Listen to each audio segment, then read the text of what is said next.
The Toilet Paper Diaries was created by Dave Crane and Ernesto Verdugo, two international keynote speakers who saw the world go into lockdown because of a coronavirus and realized that many people would be scared. Not just speakers or event organizers, but anybody who owned their own business and was wondering what they need to do next to make sure that they could look after their families and still earn money. For 50 days consecutively without missing a single show, Dave and Ernesto shared ideas and tips and tools and techniques. They had a lot of fun, had a lot of jokes, and brought in some of the biggest speakers from the industry to join in. Hey Dave, hey Ernesto. Hello Dave and Ernesto. This is Michael Dieterich coming to you live from the Netherlands. This is Ethna Trainer in Dubai. Thanks for inviting me back. I get to see my reflection. Hi Dave. Hi Ernesto. John Briggs here with another brief bulletin for you. Hope you guys are staying well. And congratulations on 50 amazing episodes. Sharing great content from thought leaders, speakers and authors around the globe. I appreciate the opportunity to be able to deliver this message to you today. This is exactly the kind of content people really need. And thank you both so much for the daily dose of positivity that you are sharing with the world. Congratulations for organizing this Celebration 50. What a fabulous accomplishment. What an incredible show. Thank you for adding value for all of us. Well done. Congratulations on 50 shows. That's impressive. Congratulations. You guys are doing fantastic work. And you do it in such a humorous way. Make sure you keep doing what you're doing. It's very important. Congratulations to your 50th episode. Kudos on the show. So proud of you. I've been a fan for a long time. Congratulations on the success of your show. What a great idea. Really nice to see you guys. Last time I seen you guys, it was 5 years ago in speaking in Dubai. I miss you guys. I remember all the great times we had working with businesses in the UAE and Bahrain. Just keep blessing people and keep sharing your gift. Stay safe and I'll see you around the quad. Thank you all you've been doing. It's been great watching these reports from all over the world. And thank you both for all that you're doing. This is amazing stuff. Giving back during this tough time. You look fantastic. And now, people are starting to come out of their homes. Now it's time to fast forward. Are you ready for the Toilet Paper Diaries, Season 2?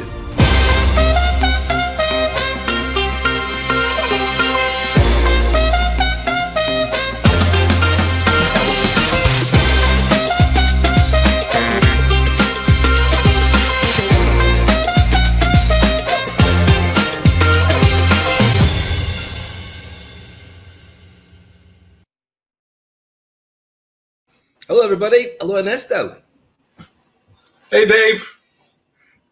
Good to see you. I get really excited when I see that intro. It just makes me feel warm and huggy.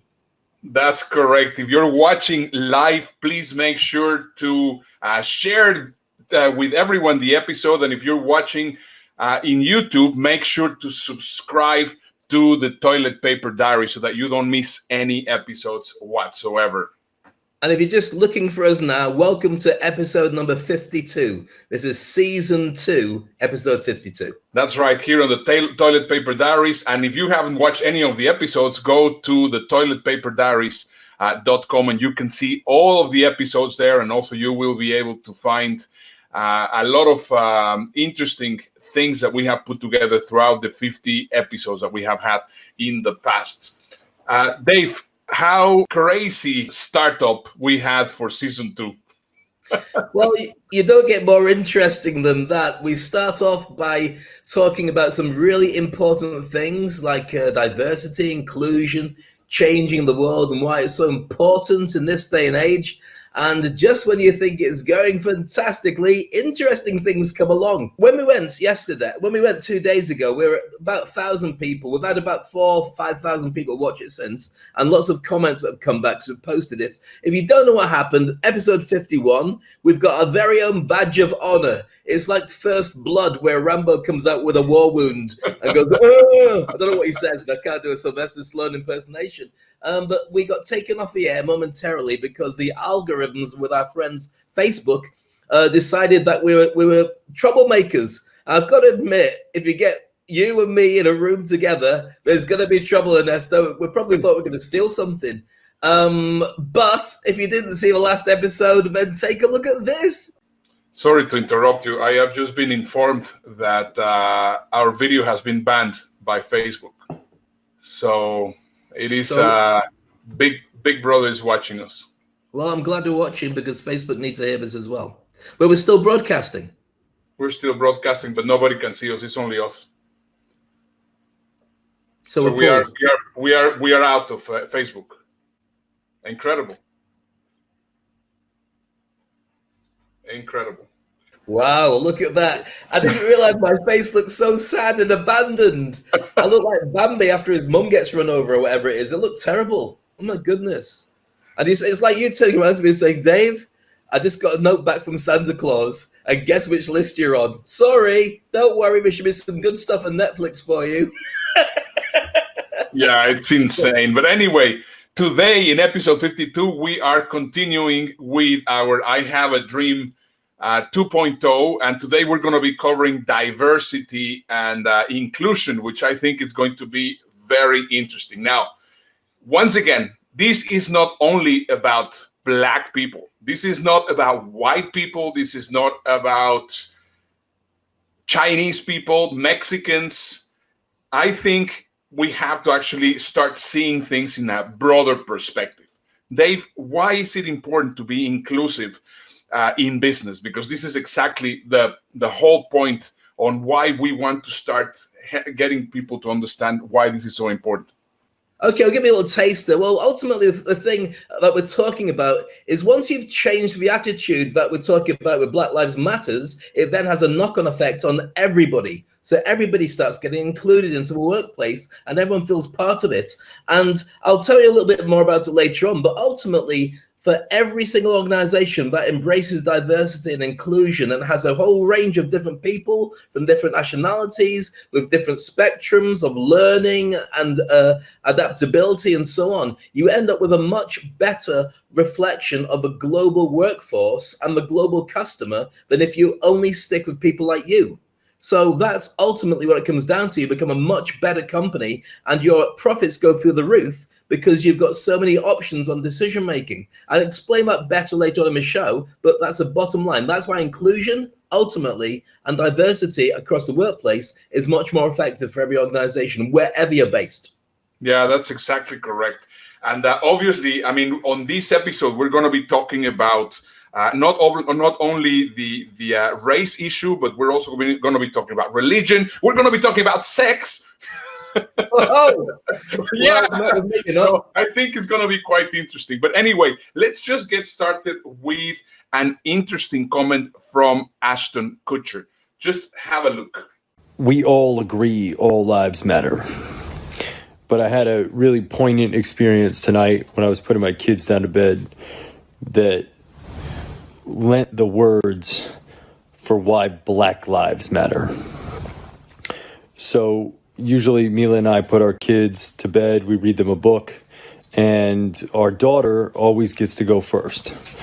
And tonight, as we were reading her book, my son says, wait, why don't I get to go first? And Mila said, because girls go first. And he said, yeah, but boys go first. And I looked at him, I said, no, girls go first. And I said, you know why girls go first? For you and me, girls go first. And the reason why is, for some boys, girls don't get a go at all. And so for you and me, girls go first. So when it comes to Black Lives Matter, I think what folks that are writing All Lives Matter need to understand is that for some people,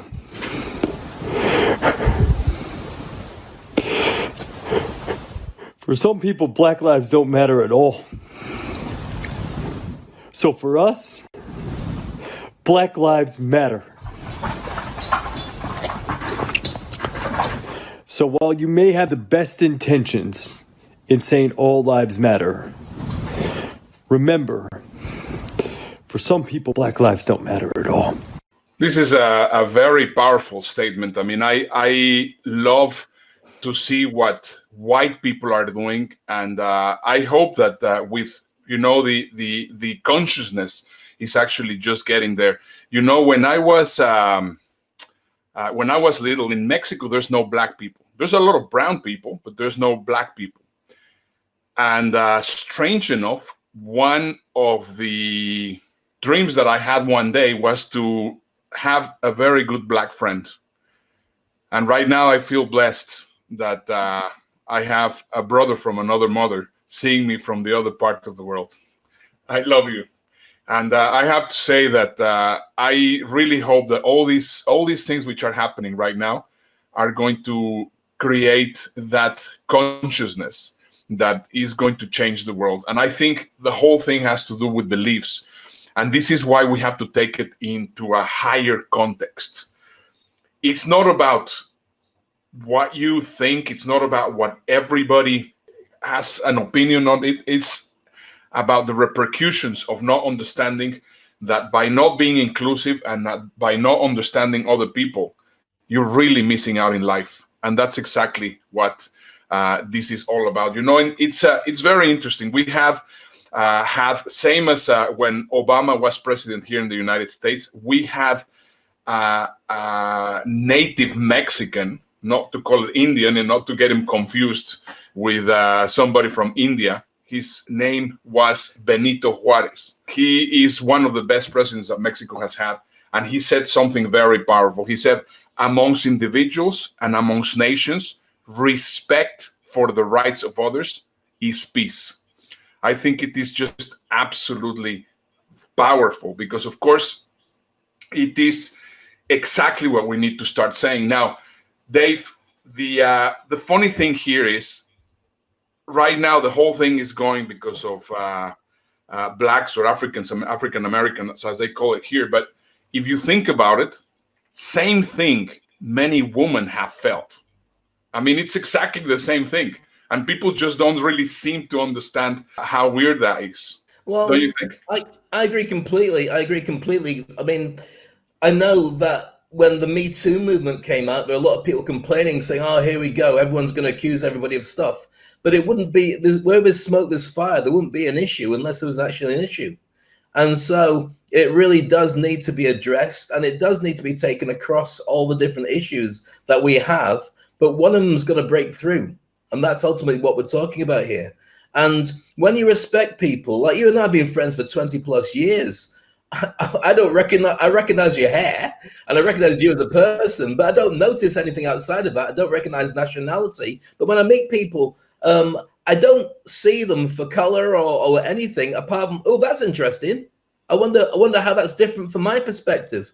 Yeah. And that's how it should be across the globe. It's really interesting when you meet new people, and diversity becomes a massive challenge only if you make it so. It's a gift to meet lots of different nationalities and find out if they've got a better business model or more happiness than you have, and what makes it so simple. Yeah, but what happens is, I mean, I love when actually people take a stand. I mean, right now it's the knee. But for example, companies like Benetton, I mean, Benetton has been taking a stand for this kind of thing all the time. In fact, this is a great video that they had in 2012 about women. So let's just have a look.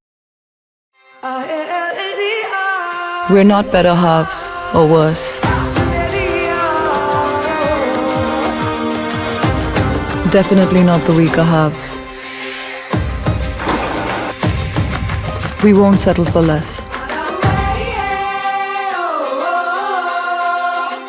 All we want is our half. Our half of the space. Our half of the take. Our half of the give.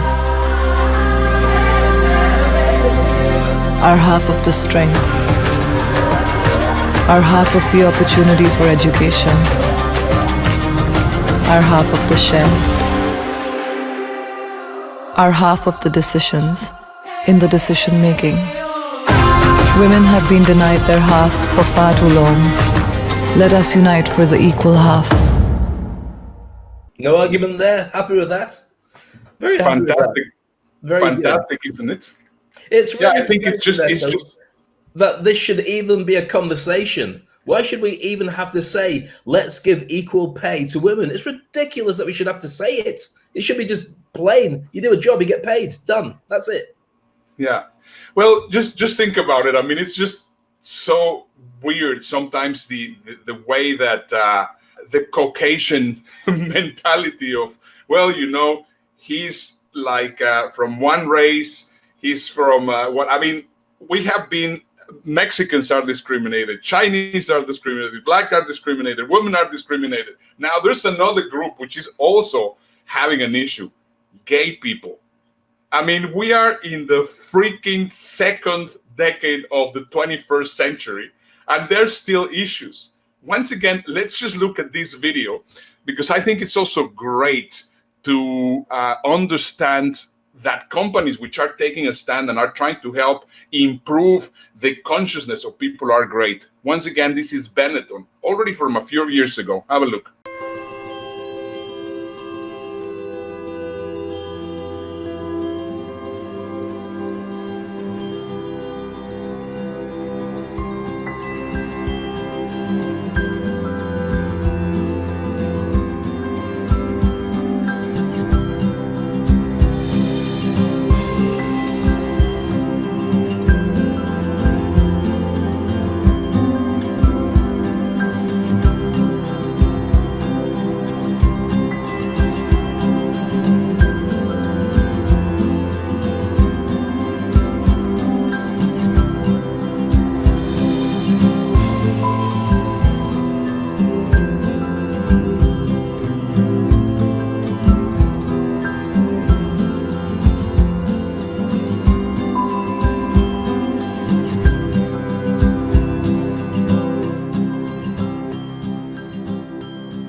Watching that video, the only thing going through my head is my wife saying to me, it's your turn to clean up the leaves in the back garden.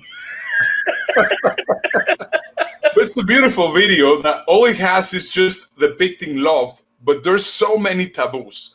It's the interracial marriage, which we both are living in. We have the gay marriage, the lesbian marriage, the threesomes, the foursomes, whatever it is. Who cares? Who cares? I mean, that's what it's crazy.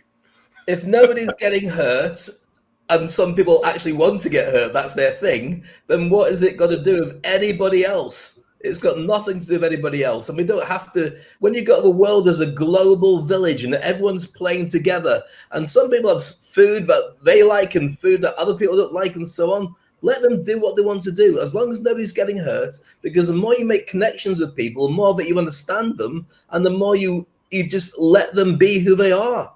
It's fantastic. Absolutely. So we're getting some lovely messages. Uncle Frank Mulcahy, talking about diversity and inclusion is essential. Love that, Frank. Absolutely. Miss you. We have to catch up soon, by the way.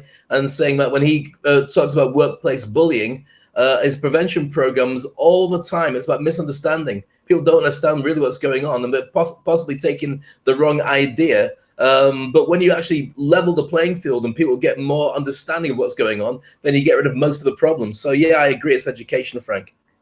Yeah, that's right. And it will be, you know what, if you're watching the show live, comment on what we're actually saying, because I mean, we hope that we're not the only ones that are having actually these feelings. Yeah. Because I mean, now we covered ethnicity. Now we covered sexual orientation. Now the third one, which is also absolutely crazy, and this one is going to really shock you: religion. Why? Wow. Just have a look.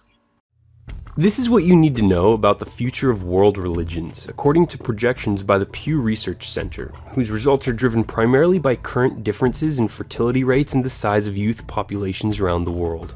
The major takeaway is that by 2050, the number of Muslims around the world will nearly equal the number of Christians, as Islam will grow faster than any other major world religion, thanks to a comparatively youthful population with high fertility rates, which is projected to cause Islam's followers to grow by 73%. The number of Christians also is projected to rise, but more slowly, at about the same rate, 35%, as the global population overall. The countries on Earth with the fastest population growth rates are mostly countries with heavily Muslim populations. If these countries are able to develop faster than expected, though, their birth rates will fall and the growth of Islam will be slower than projected here. As you can see, the current fertility rates of Muslims are significantly higher than any other religion. Muslims also have the youngest population, with 34% of their followers under the age of 15 and only 7% older than 60. Religious switching will account for over 66 million Christians changing faiths, with 93% becoming unaffiliated. Here in the United States, while declining in overall share, Christians are projected to still be the dominant religious group, although the unaffiliated, which includes agnostics and atheists, will see a large jump. Even though the number of religiously unaffiliated people will increase by nearly 10% over the next 3.5 decades, its share of the global population will actually slip by more than 3%. Today, only 60% of the world uses the internet, but as that number climbs, the number of unaffiliated, agnostic, and atheists should likely rise with it, faster than projected in this study. These are the countries projected to no longer have a Christian majority in 2050, either because the number of Christians will drop below 50% of the population, or because another group, like the unaffiliated or Muslims, will take Christianity's place as the majority religion. Under these projections, worldwide, the proportion of Muslims will surpass Christians around the year 2070. And lastly, a word of caution about this report from the Pew Research Center itself. The projections are what will occur if the current data are accurate and current trends continue. But many events, scientific discoveries, armed conflicts, social movements, political upheavals, natural disasters, and changing economic conditions, just to name a few, can shift demographic trends in unforeseen ways. All change everywhere around. That's interesting. They did a survey, and this might be a wives' tale, but there's a survey done in the UK a couple of years ago as to what people's religion were, and apparently what one was Jedi, because nobody took it seriously. They just said, I'm a Jedi. So it'll be interesting to see if Jedi pops up on that list, certainly among the non-believers. But here's the interesting thing. Here's the interesting thing. I mean, living here in this country, also, there's a lot of misunderstanding about Muslims. And I mean, you have lived in a Muslim country for a number of years, and I have lived also in a Muslim country, and I absolutely love the Middle East. I think there's so many incredible things that are just misconceptions, and you know what? Stupid, not understood beliefs. And I think if you think about it, this whole thing, whether it is for race, whether it is for sex, whether it is for religion, whether it is for whatever, it has to do with beliefs. And let me just prove it to you. I have a great video that I can actually prove it to you. Have a look. I think, the big question is, why do you believe certain things? Why do you believe in Allah versus Jesus? Or why do you believe in alternative medicine versus conventional medicine? And a lot of it has to do with what you're exposed to, as well as a number of biases that we as humans have that sort of colors the information we receive from the world.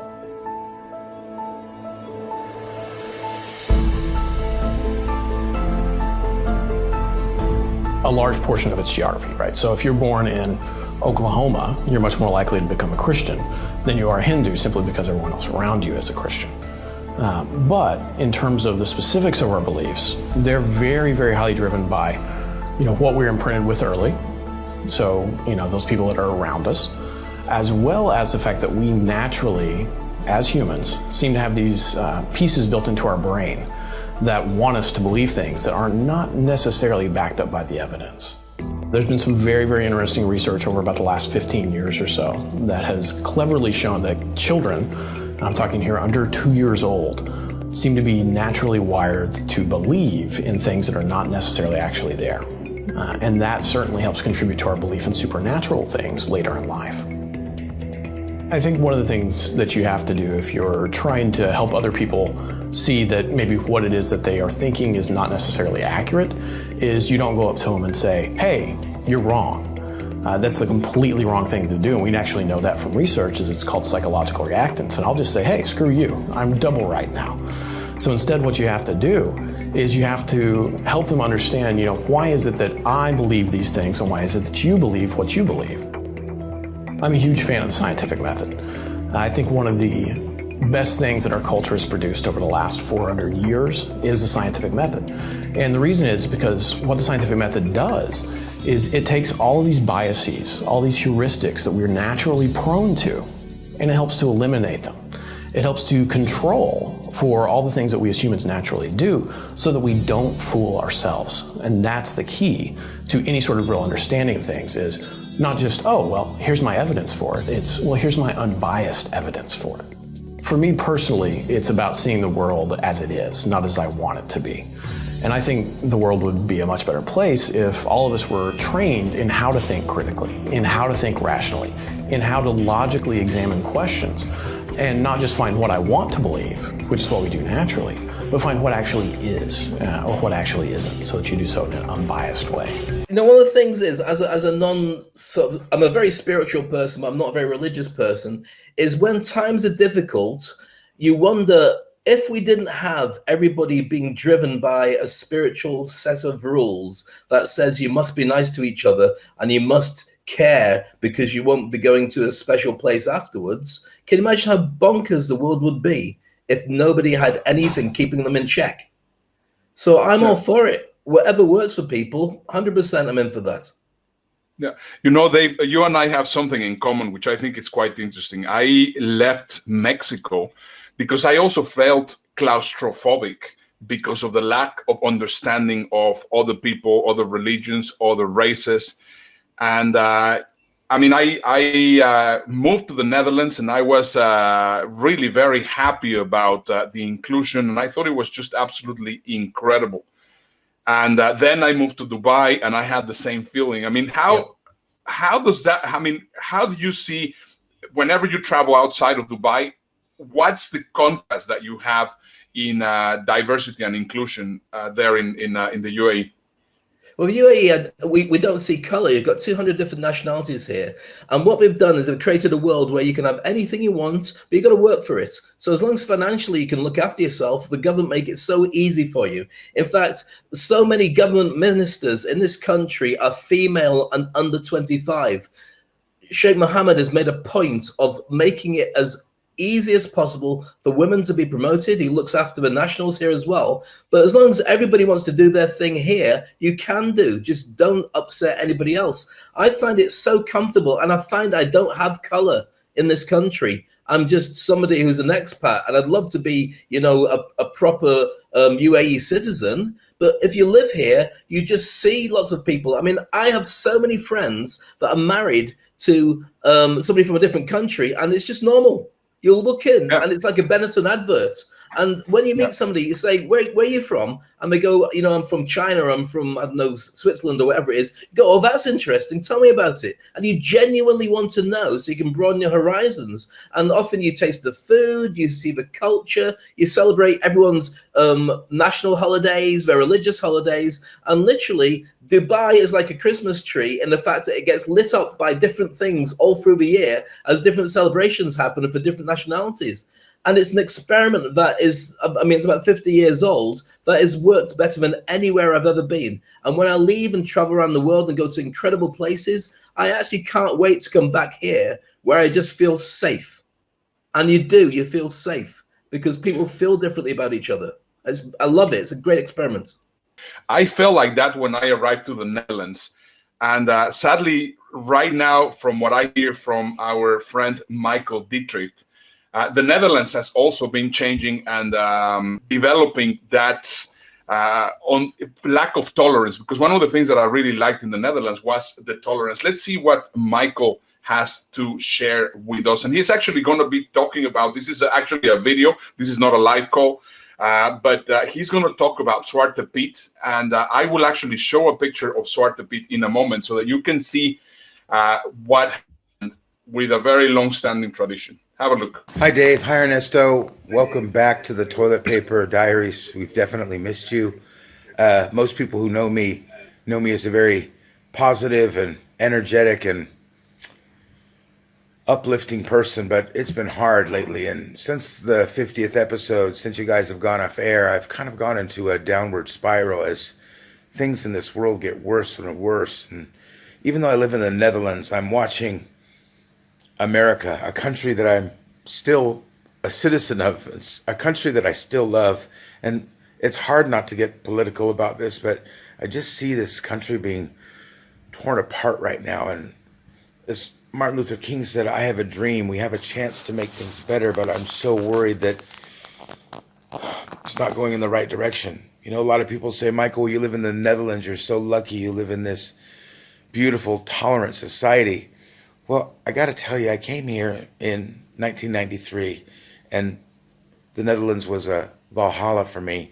You know, whether you're of a different race or gay, it was this place that was like, oh my God, everyone is so accepting.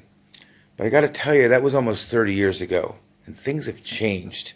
And unfortunately, the Dutch are still riding on this reputation that its bank account is writing checks of, oh, look how tolerant we are, but they can't cash those checks. We have racial violence here. Homophobia has gotten way worse. The anger against the Moroccan people and the way that the Surinamese are made fun of here is just not tolerant at all. The one good thing I'll say about the Netherlands right now is because of what's happening in the world and because of all these killings and Black Lives Matters, I'd like you to look up Zwarte Piet or Black Pete on YouTube and see this Dutch tradition of blackface that has been for the last 15 or 20 years, has been a huge discussion here in the Netherlands about whether is it racist or is it tradition. I'm going to speak to the point. It's racist. It's racist. And it's not a long tradition that people want you to believe. It's not, oh, we've been doing this since the 4th century. No, you have not had shoe polish since the 4th century. However, because of the terrible deaths, and because of the Black Lives Matter movement, our Prime Minister this week said that Black Pete will be forbidden. So for 15 years, I've had a dream of, oh, can we stop this terrible racist tradition? And you go, oh, you know, it only took a bunch of black people being murdered to stop this tradition. That's the point I'm at right now, that I go, what happened to my optimism? We need to change the world, people. We need to stop institutionalized racism, and we need to realize, yeah, okay, I have a dream, but you have a dream when you're asleep. We need to wake up. We need to be woke, as they say. Stop talking about your feelings. Realize that there is a whole group of people that are going through something terrible right now, and they haven't been going through it just right now, but for hundreds of years.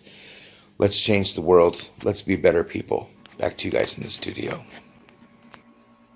Thanks, Michael. Really makes a big difference. I love Michael. He's one of my favorite people in the world, and everything he said there, it really is true. I grew up when gollywogs was a thing, and there were Roundtree's marmalade used to have these gollywog black things like Black Pete, and people used to collect them as toys.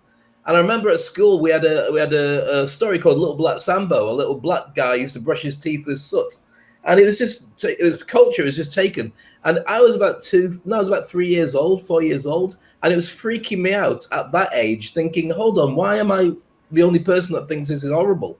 So it has to be pointed out sometimes, unfortunately. Can I just also mention, Ernesto, and I agree with everything Michael said, when we're talking about this, we've gone through a number of different things. I also want to talk about physically and mentally challenged people, because that's a huge change that we've seen in the last couple of years. I was involved with training the team in Abu Dhabi who were hosting the Special Olympics. And people came from all around the world, and they watched it, and it was a great event and so on. And in the UK, it's really celebrated as well. And it's made a huge difference to the way that people perceive people who are physically challenged, whether they're blind or whether they've got limbs that are reduced or whatever it is. And people are able to accept that a lot better, which is fantastic. And from a business point of view, the people who before were seen as being, ADHD and really obsessed and really hard to work with, some of the biggest companies in the world have realized that some people have a spectrum of knowledge. And if they don't get on with people, it's often like Rain Man, because they get on with science or maths or computers better. And so it's seen by many people that that can be a way that we can bring people in to do a certain job. If they don't play with everybody else, but they do well and they can earn, then it's a completely different world. So we are taking steps forward in many ways, but it just seems to be challenging when we don't see it being done properly or at the same time, or we take a number of steps backward from where we should have been. And I get why it happens because of finances and people losing power, but come on, how much do you need?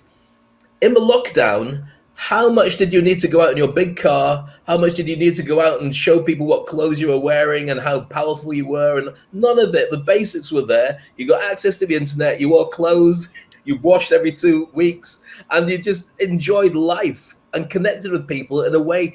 When you put it like that, you realize how much of our stuff is commercial that you don't actually need. You don't have to work that hard to get a really happy life. And the lockdown proved that to many people around the world. And I hope that lesson sticks in their heads when we move out of it and change the way we think about the world out there. Yeah, going back to the time that, or the year that we were born, Dave, 68, 67. I mean, we have here Robert F. Kennedy, which he was one of the champions of the helping the civil rights movement. And just before he got shot, well, no, it was, I mean, just a few months or days or whatever, he actually had this quote, and I find this quote so true and so incredibly powerful. Let no one be discouraged by the belief that there is nothing one man or one woman can do against the enormous array of the world ills, against misery and ignorance, injustice and violence. Few will have the greatness to bend history itself, but each of us can work to change a small portion of the events, and in the total of all those acts will be written the history of this generation. It is from the numberless of diverse acts of courage and belief that human history is shaped. Each time a man stands up for an ideal, or acts to improve the lot of others, or strikes against injustice, he sends a tiny ripple of hope, and crossing each other from a million different centers of energy and daring, those ripples build a current which can sweep down the mightiest walls of oppression and resistance. People have to step up and make that difference. I mean, that video that we just got from Michael was really powerful because he's a powerful guy on TV, but he made a point that resonated. And that was beautiful. So it's not just good talking about it. People have to take action as well. Our point here is we have to make sure that we understand. So now we know that there's this injustice for not only blacks, but for many people. What are we going to be doing about it? Why is it important to be inclusive, and why is it important to accept everyone? If you only think in one particular way, in one particular tone, we're talking about a global market now. When the lockdown came along, we ended up having to think about ourselves, not in case of locality, but the fact we're connected now with friends on Facebook. And millennials get this a lot faster than we do because they've only ever known being connected around the world. So you get a different set of perspectives coming into your business. Now, what that means is you have fresh ideas, so a higher level of creativity. And it has to be because any product you bring out now and you put into the market is up against a global market, not just your locale, because people can surf and Google stuff as well.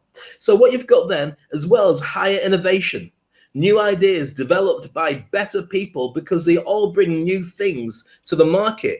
If everyone's grown up with the same thing, the same experience, you can never know that something's come outside. And one of the reasons that Dubai is one of the most powerful cities and most popular cities in the world is because it built up by the amount of expats bringing new ideas that fresh from around the world into one place and launching their businesses and becoming global leaders from here. That's why we've got such a huge tourism and events industry.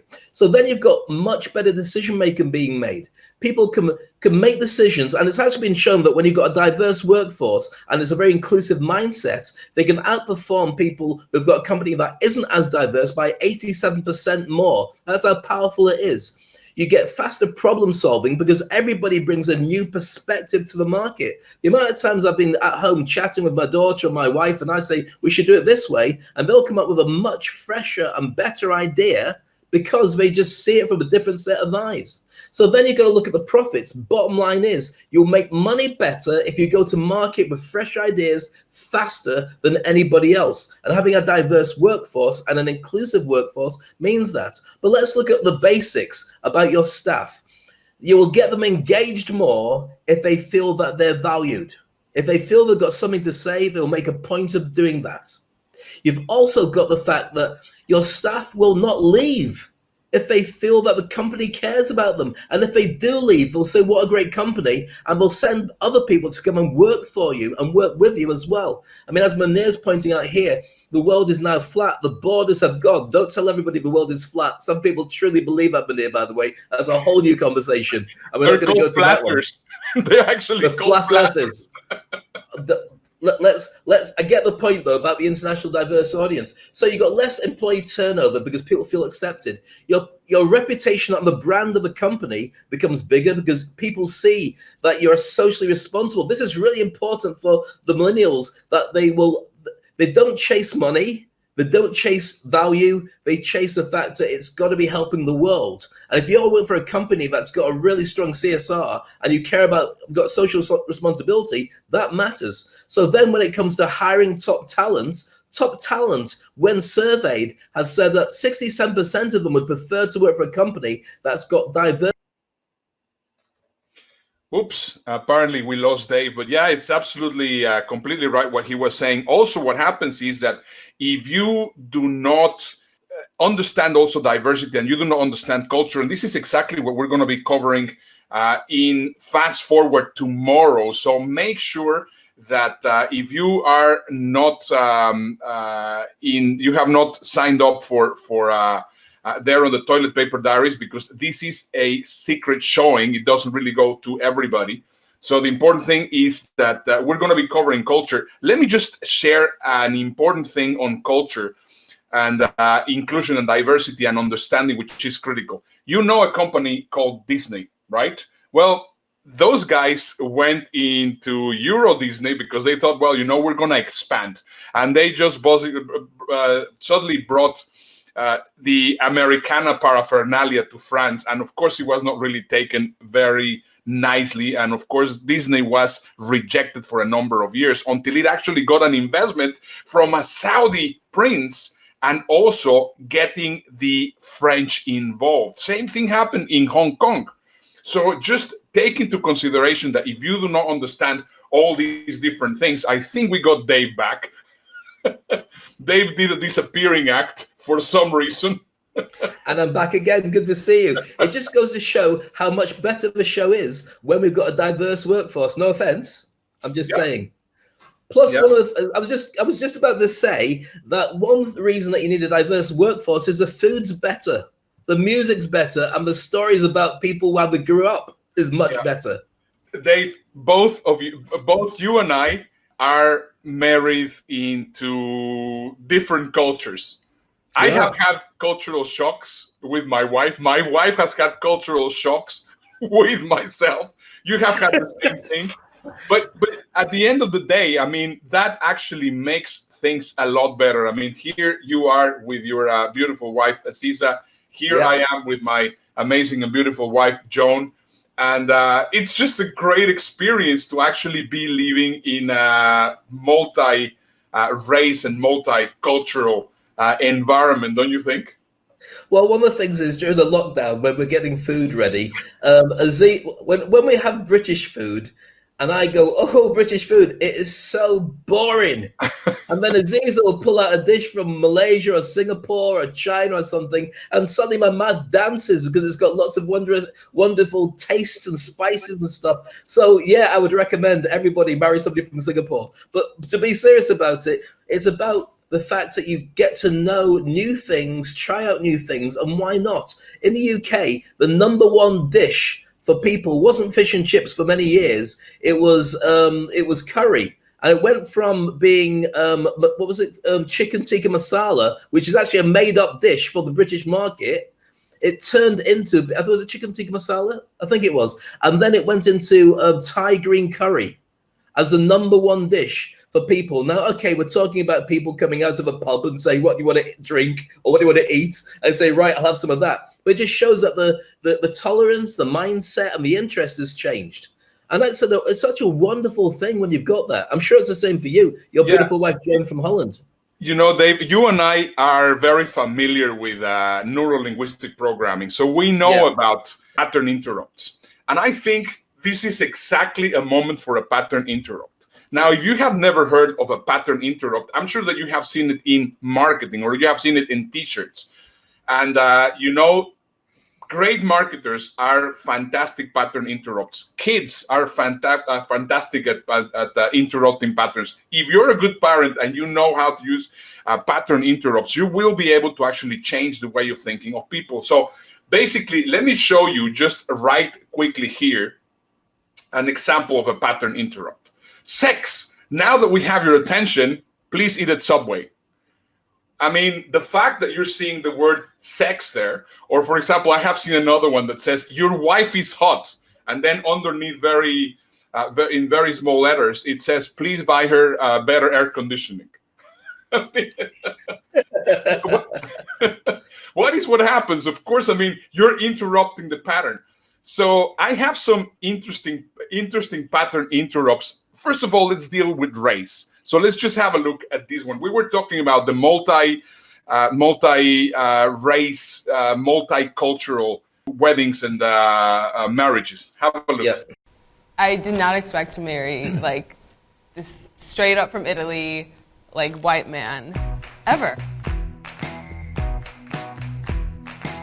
My family tended to use the word Oriental a lot. Not out of spite or disrespect. Not out of spite. That's just what they thought, and I was like, that is a rug, and Brian is Taiwanese. When my folks got married, they wouldn't have been allowed to be in certain states at the time. You know, in terms of like, you know, multi-ethnic families, like they were actually the real groundbreakers. So my friends have told me that Asian men aren't sexy, but look at Ken. I think Ken is so sexy. Verified. When I came with my Brazilian black girlfriend and say, welcome to the family, and my mom and my dad were fascinated. People think we're related for one thing. Everyone's like about the same. They're kind of like, there's a little bit of Asian-y inside the eyes. I always just thought I would be with, you know, an American black guy. When I was a little girl, that's what I would fantasize about. That's kind of what my family, you know, expected. Doesn't matter where she's from. Doesn't matter the color of her skin. I mean, if we get along, we get along. The difference in our culture really didn't come into play. If you just strike up a conversation with people, even if they look really different than you, there's a high likelihood that you'll find something in common. It's scary that, you know, right now things used to be so easy, so safe to be different, to be an immigrant. Now it feels like there's this big pushback, and even kids started feeling it. Even though it seems like we're at the most racially tense moment in history, all of a sudden, like I think it's really just sort of it's just a stopgap before the tide. Beautiful. I was on a Zoom call today with a business colleague, a gentleman called Dirk, and my daughter Maya came in and gave me a kiss because she was going downstairs to do something. And as we're chatting, and Dirk's a really nice guy. He's a German, blonde hair, lives in Spain, and he turned around and said, "Look at this." And he Googled, and he showed me all these Google searches of his beautiful mixed blood daughter. And he said, "That's my daughter." I'm like, "Oh my goodness." So he married a Brazilian. And so we've both got a lot in common, and the bonding that came from it was fantastic because we both agreed how important this show is and how important that we really share with the world how great it is when you meet people and connect with them or marry them even from a different culture. So I'm 100% in. Yeah, we're getting here a message from my dear friend Janice Hooker-Foreman. She's saying a diverse workplace has people with personal circumstances and experiences that contribute in different perspectives and creativity. Janice, thank you very much. Big kiss. We love you. Hey, bye. Hi, Maya. Talking about beautiful girls. Off to bed now. That's so cool. You know what? Now here's another big pattern interrupt, which I think is really funny. Here you have the Democrats and then you have the Republicans, and it's like having one side and the other. I mean, yeah. It's sometimes people are afraid here in the United States of actually talking politics. In the Netherlands, everybody talks politics. Everybody swears against the prime minister and defends the prime minister and has all the fights that you can imagine. And then at the end of the day, they have a beer together and nobody cares. But here, perfect. Oh my goodness, the moment that you touch the subject of politics, big issue. So normally we stay away from politics. However, this video, it's a pattern interrupt, which I think it's absolutely genius. Finally tonight, in the middle of a presidential campaign filled with rancor, we were struck by a very different image over the weekend. First Lady Michelle Obama embracing former President George W. Bush at the opening of the National Museum of African American History and Culture. They do have a special bond, the Democratic Obamas and the Republican Bushes. We saw it at the memorial service for the fallen Dallas officers when Mr. Bush and Mrs. Obama held hands and swayed to the music. And President Obama has often expressed gratitude for the Bush's kindness during the transition, including the advice the Bush daughters gave his daughters. They told them to surround themselves with loyal friends, never stop doing what they love, to slide down the banisters occasionally. By all accounts, the families have grown closer over the years. This picture went viral. We can only hope the sentiment is just as contagious. I love that. I'm welling up now just looking at that. Just goes to show, look, it goes to show that, you know, blood's thicker than water, and that relationships, it's just fantastic when people go, let's just check. Oh, that's a really good idea. And it is a really good idea. It's fantastic. So that means, I mean, if completely opposite, polar opposite ways of thinking can connect and can also have that feeling of love, I think that's just amazing. We can all do it. It's absolutely possible. I tell you, I was not very much a fan of George W. Bush when he was president. And then I had the opportunity to meet him here personally in Houston. And I thought it was the most charming and adorable guy I met in a long, long time. He was just fantastic. And it's just the moment that you change those kinds of things are just really amazing. I have another great pattern interrupt, which I find incredibly funny. You have a black mother and a white dad. Yep. What would have happened, for example, if you would have had a white twin, and you being black and your white twin will be white? It's very possible. I'm the darkest of the three children, so it's very easily done. You know, the same way as Maya, who you saw, is Blasian. She's got mixed blood of black and Asian. And it does happen. It does happen. And it's fascinating when you see it because it really levels what your mindset has to be. So here's my question for you. What will happen if you will have a sibling, actually a twin, which is from the same womb, from the same time, you were born at the same time, but one is black and one is white? Let's have a look at this. These pretty teens are best friends, and they're also something else. Something that may surprise you. We're twins. Believe it or not, they're twins. Yep, we're twins. We're same twin mum, sisters. Same dad. You heard right. They have the same mom and dad. What are the odds that one would be black and one white? A lot of people are just in shock. Lucy and Maria Aylmer live in Gloucester, England. Maria has a caramel complexion, brown eyes, and thick curly black hair. Lucy has pale white skin, ginger red hair, blue eyes, and freckles.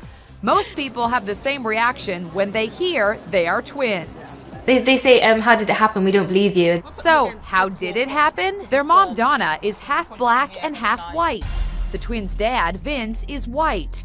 The couple was thrilled when a sonogram revealed they were expecting twins. I just cried. It was shock.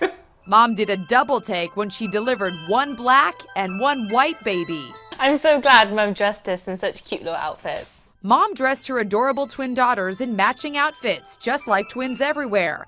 But by age 10, Lucy says she didn't feel like a twin, so why dress like one? We don't look alike, so why should we have to wear the exact same thing? Maria says she once wished for Lucy's straight hair. I used to cry about it. I hate my curly hair. And Lucy says she was sometimes taunted at school. They thought I was adopted. You're calling me a ghost. Now 18, the twins not only look different, they have very different personalities. We're completely different. Maria loves getting dressed up in chic clothing. She is very outgoing. I love meeting people. Like, I'm not scared to approach people or anything, so. Whereas I'm terrified of like going up to random strangers. Lucy prefers casual clothes, but they've come to embrace their uniqueness as black and white twins. If I have kids one day, they might come out looking like Lucy.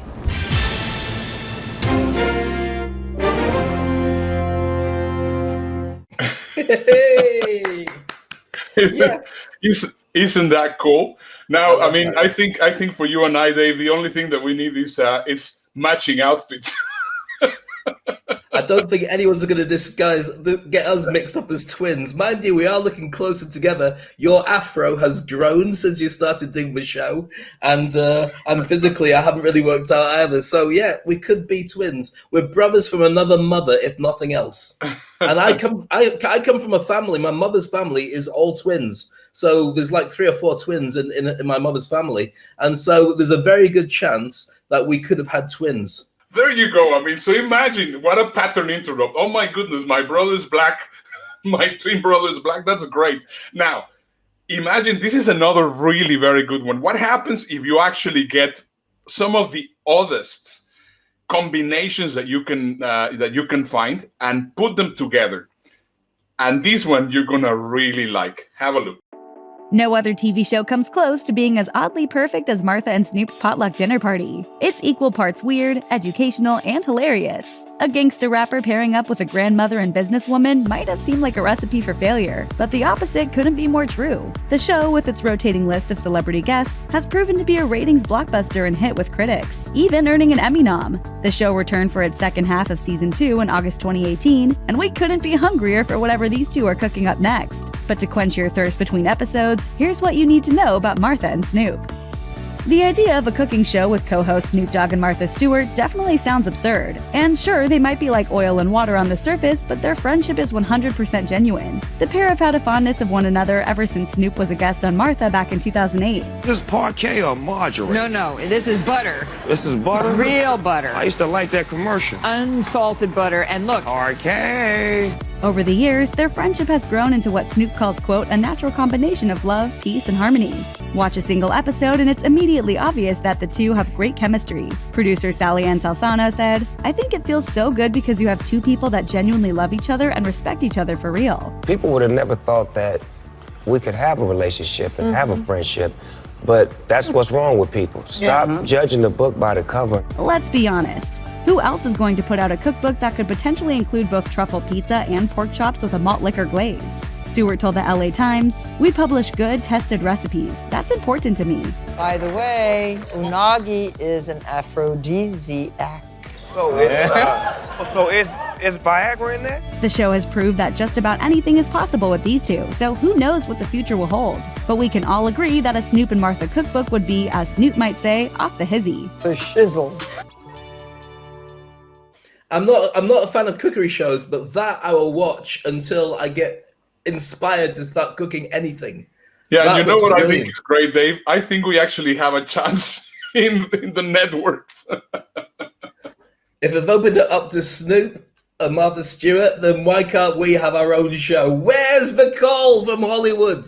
Goodness me, it's only a moment away, I'm sure. I'm sure we're just trying to find us and hoping we're not going to get blocked by Facebook again. That's probably what's So as you can see, I mean, if we open our minds, if we start being tolerant, if we start being accepting, if we start being inclusive, and we let go of some of our beliefs, we can definitely enjoy and get to learn a lot more. Tomorrow in Fast Forward, we're going to be covering culture. We're going to be covering how Disney, the mistakes from what they have done. We're going to be covering how you're actually going to implement all these kind of things. Plus, also, I'm going to be sharing, if you're a speaker, I'm going to be sharing a specific formula so that you can actually get and start getting speaking gigs. I'm going to tell you exactly how that is done. What are you going to be sharing, Dave? I'll be showing how to get the Wi-Fi code of your audience. If you're going out in front of any audience and they're diverse and you're not used to them and not your kind of people and you're not sure what to do and you're not sure how to get them to love you, I'll teach you how to suddenly get them to want to work with you by understanding a better way of communicating with them. And so if you're not watching Fast Forward, which is a secret show, Ernesto, tell them how to find it. You have to go and just click there on the button so that you can find out exactly where it's going to be. It's for free. It's not a problem, but it's just for us, for a limited people, for people that want to really grow and fast forward their business. We're also having James Dentley. And now, Dave, we have covered a lot of things. We are already getting a little bit without time. So I think it's good that we go to the news.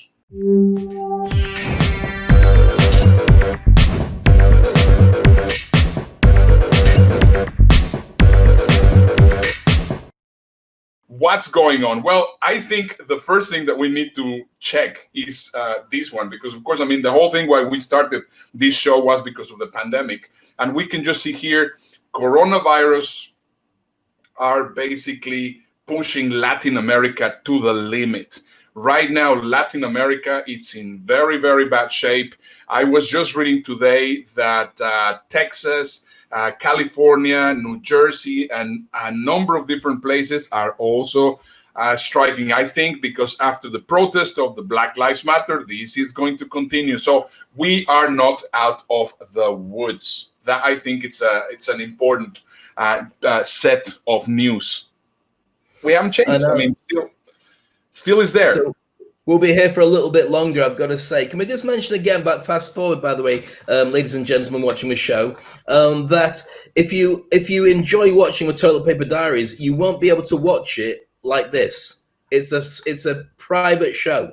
The only way to get access to it, and we dig deep, we go for a deep dive into the business side, not just the funny side, but the business side. We answer your questions. We have special guests like James Dentley, who's a superstar. The guy is like the godfather of sales, and also is an incredible speaker. He's a guy who taught Les Brown a ton of stuff, and he works with him on a regular basis, training speakers and training on many different things. He's going to be joining us tomorrow, but you won't get it here. You have to go to the toiletpaperdiaries.com, register, and we'll let you know where you can find us. But we will be broadcasting this time tomorrow, and if you don't do it, you won't find out where we are. So, in a very adult way.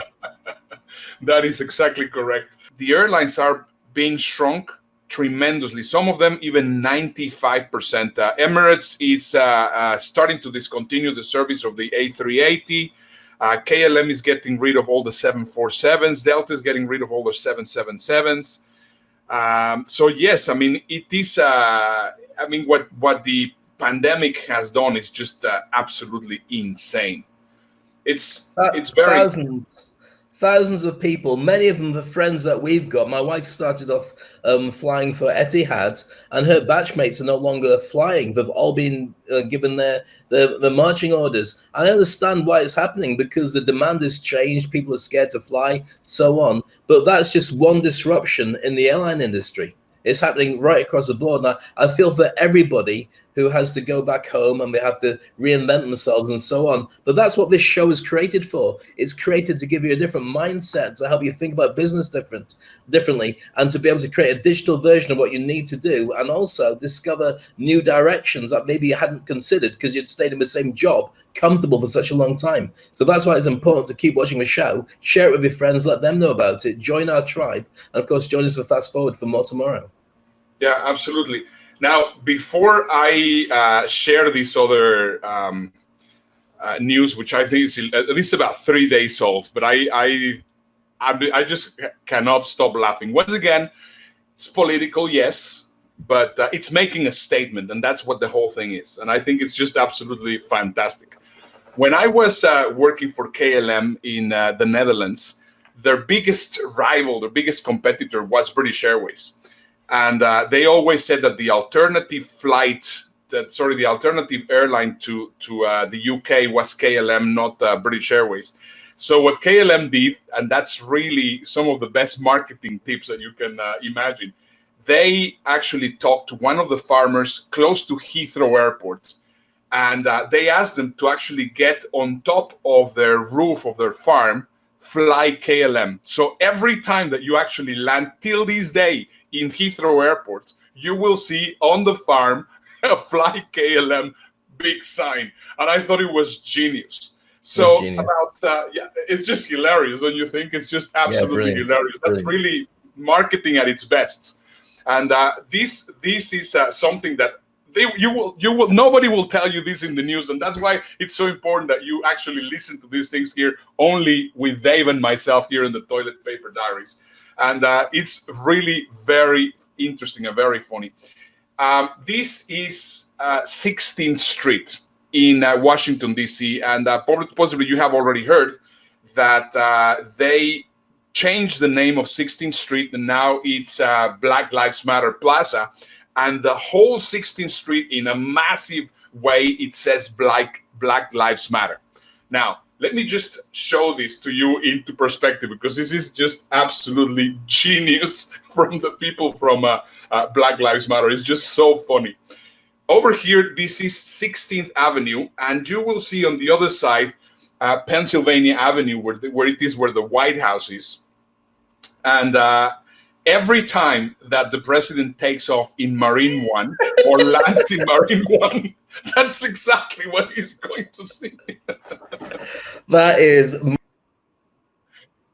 I mean, this is incredible marketing, marketing, and I absolutely love it. Political or not, it's absolutely genius. If you're going to do it properly. That's fantastic. Yeah, that is correct. Very cool. And I have one more news that I added on today, which I also think is very, very funny. Today, I saw that this weekend, trying to observe the social distancing, this is the way that priests are actually christening kids. Is it paintball? No, it is a squirt gun. What's happening?